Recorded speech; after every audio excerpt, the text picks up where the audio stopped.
Here, if you're gonna be loud, I'm just gonna hold you because obviously you wanna be on camera, don't you? Yeah.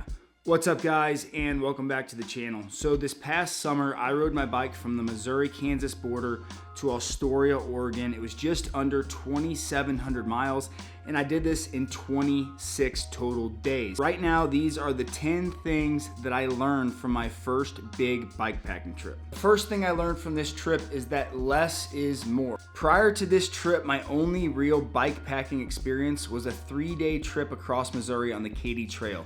I did this on a heavy steel bike with the traditional panniers, which were loaded down, and I had way more stuff than I actually needed. That trip taught me that I wanted to go as light as possible. For my trip across the country, I used my carbon gravel bike instead with some bikepacking bags and a super lightweight packable bikepacking tent. I took only what I needed and nothing more. Having less crap and a light bike setup just made the riding much more enjoyable. I'm not going to get into how I packed the bike and what all I brought, but if you guys are interested in checking out a video where I cover that, I'll link it on the screen right now. Don't plan. Stuff is going to happen. It is not possible to plan a bikepacking trip like every day how much you're going to ride, where you're going to stop. And honestly, that kind of takes away from the adventure. So I did plan as far as packing the bike went. I had that super dialed in with what I was gonna bring, how I was gonna pack, but I just kind of figured out each day as I went. I did have the route downloaded to my GPS computer, and I purchased this route through the Adventure Cycling Association. This proved to be an invaluable resource because when you purchase the maps through Adventure Cycling Association, there is an app that shows you where bike shops, campgrounds, hostels are along the way. So basically each day when I would finish my ride, I would kind of look at the Adventure Cycling Association app to kind of see where I could stop the next day or how far I had to go to get to the next campground. So I guess in a way I did do a bit of planning, but honestly guys, when you're on a bike tour, just figure it out as you go. It's gonna make the adventure that much more enjoyable. The next thing I learned is to keep things accessible. Packing the bike is like Tetris. Anything you may need while riding, you want to have easy access to. I actually bought a 3.5 liter Ortlieb accessory bag that hooked to the front of my other handlebar bag. In this, I kept all my charging cords, rain jacket, wool cap, and gloves. Anytime I would stop to eat or take a break, I would charge my phone and radar light, so having quick access to the charging cords was essential.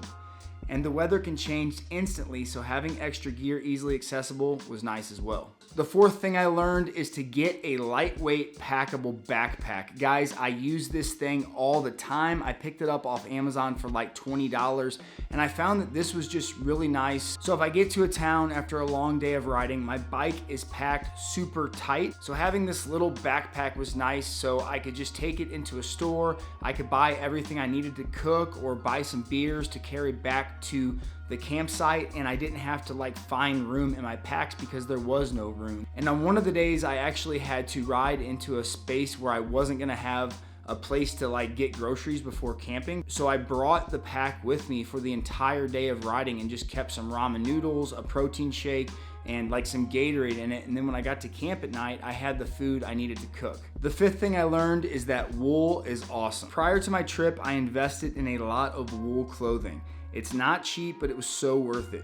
When you are bikepacking, it's difficult to keep your clothing clean, and one of the benefits of wool is that it doesn't really smell too bad. I think my favorite piece of clothing I purchased for this trip was this Showers Pass wool hoodie. I could wear this for the cool mornings and nights as well as when I rode. And if I needed even more warmth, I could layer this under a rain jacket, and with the exception of 1 or 2 times, I never really got too cold.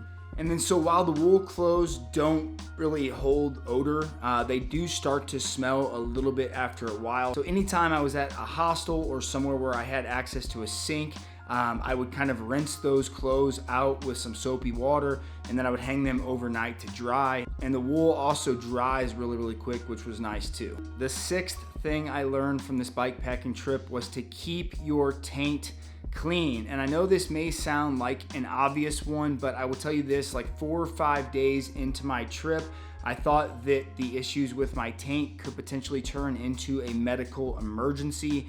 it was really, really sore. And I ride a lot, but I don't ride as much as I was on this trip. I mean, stacking 100-mile days, it'll beat your tank down pretty good. For the first like 5 nights on this trip, I did not have access to a shower. So what I would do was I would take my water bottles, I would fill them up with water, I would dump them on my body, I would lather up, and then I would rinse off. And when I would do this, I would have my bib shorts on that I wore for the day, and I would just wash those with them on my body with soap, wash them really, really good, and then I would hang them off the back of the bike to dry while I rode the next day.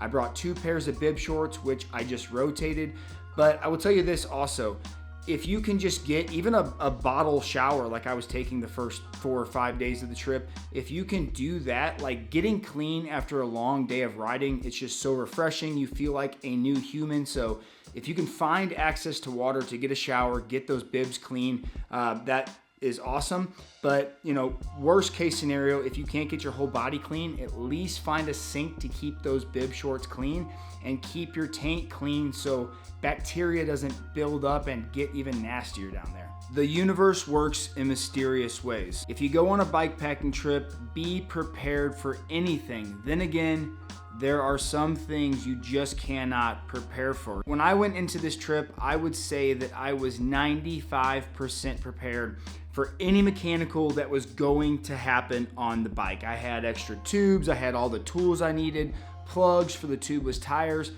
but in the middle of nowhere, Wyoming, I had a catastrophic failure. The sidewall of my rim completely blew out, blowing the tire off of the bike.